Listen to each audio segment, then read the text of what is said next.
আসসালামু আলাইকুম। সবাইকে স্বাগত জানাচ্ছি আরও একটি ঝটপট রেসিপি দেখার জন্য।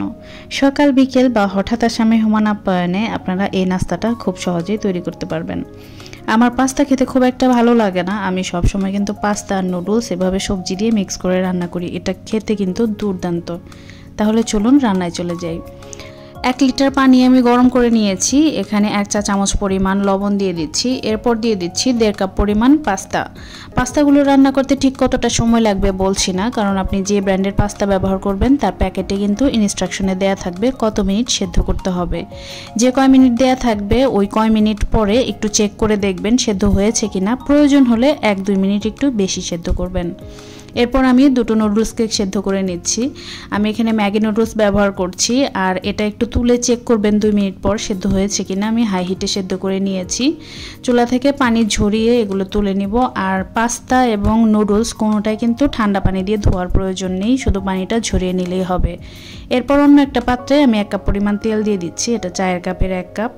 এরপর দিয়ে দিচ্ছি দুটো ডিম দুটোকে স্ক্র্যাম্বল করে ভেজে নিতে হবে। সামান্য একটু লবণ দিয়ে দিলাম। লবণটা ডিমের সাথে খুব ভালো মতো মিশিয়ে ভেজে তুলে নিব। আর ডিমটাকে চেষ্টা করবেন একটু বড় টুকরো রাখতে, একদম ছোট ছোট যেন না হয়, তাহলে নুডলসের মধ্যে কিন্তু দেখতে ভালো লাগবে। ডিমগুলোকে তেল ঝরিয়ে তুলে নিয়েছি। এখন আমি এই তেলের মধ্যেই দিয়ে দিব মুরগির মাংস। এখানে আমি প্রায় 1 কাপের মতো মাংস নিয়েছি। চাইলে এ পর্যায়ে যদি আপনারা চিংড়ি মাছ ব্যবহার করেন মাংসের সাথেই দিয়ে দিবেন। মাংসগুলোকে তেলে হালকা একটু ভেজে নিয়েছি। এরপর এখানে লবণ দিয়ে দিচ্ছি 1 চামচের মতো। বিভিন্ন ধাপে ধাপে কিন্তু লবণ অ্যাড হচ্ছে, তাই একটু বুঝে শুনে দিতে হবে। এরপর দিয়ে দিচ্ছি গাজর।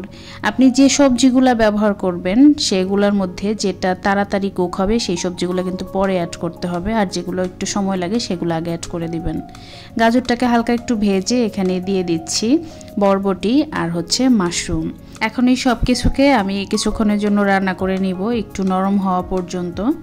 যখন গাজরটা মোটামুটি সেদ্ধ হয়ে যাবে সে পর্যায়ে আমি দিয়ে দিব ক্যাপসিকাম। এখানে আমি 3 রঙের ক্যাপসিকাম ব্যবহার করছি।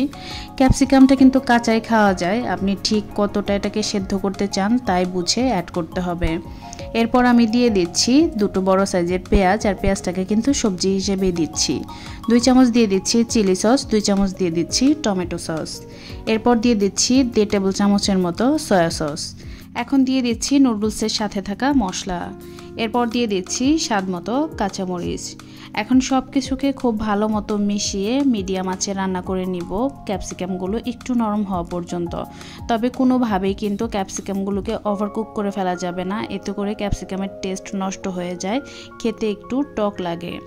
সবজিগুলো পরিমাপ মতো সেদ্ধ হয়ে গিয়েছে। এ পর্যায়ে আপনারা ঝাল এবং লবণটা একটু টেস্ট করে দেখবেন, যদি প্রয়োজন হয় অ্যাড করে দিবেন। নুডলস দেওয়ার আগে সবজিগুলো যেন লবণ একটু বেশি থাকে, তাহলে নুডলসের সাথে এটা টেস্ট অ্যাডজাস্ট হয়ে যাবে। সবজির সাথে নুডলসগুলোকে খুব ভালো মতো মিশিয়ে নিয়েছি। এ পর্যায়ে কিন্তু চুলার আঁচটা কমিয়ে রাখতে হবে। ভালো মতো মেশানো হয়ে গেলে মাঝারি আঁচে রান্না করে নিতে হবে প্রায় 2 মিনিটের মতো। রান্না হয়ে গেলে ডিমটা দিয়ে এর সাথে ভালো মতো মিশিয়ে আরও 1 মিনিটের মতো একটু নেড়েচেড়ে নামিয়ে নিলেই হয়ে যাবে। ডিমগুলো কিন্তু আগে থেকে রান্না করা আছে, তাই খুব একটা রান্না করার প্রয়োজন নেই। নুডলসগুলো কতটা ঝরঝরে হয়েছে একদম চুলার ওপরে গরম অবস্থায় দেখে নিশ্চয়ই বুঝতে পারছেন।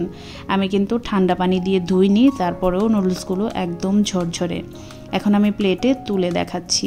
এটা কিন্তু চামচ থেকে একাই পড়ে যাচ্ছে। আশা করছি রেসিপিটি সবার কাছেই সহজ ও ভালো লেগেছে। বাসায় অবশ্যই ট্রাই করবেন, আর কেমন হয় কমেন্টে জানাতে কিন্তু ভুলবেন না। সেই সাথে আপনার মূল্যবান মতামত জানাতে পারেন আমাদের ফেসবুক গ্রুপ এবং পেজে।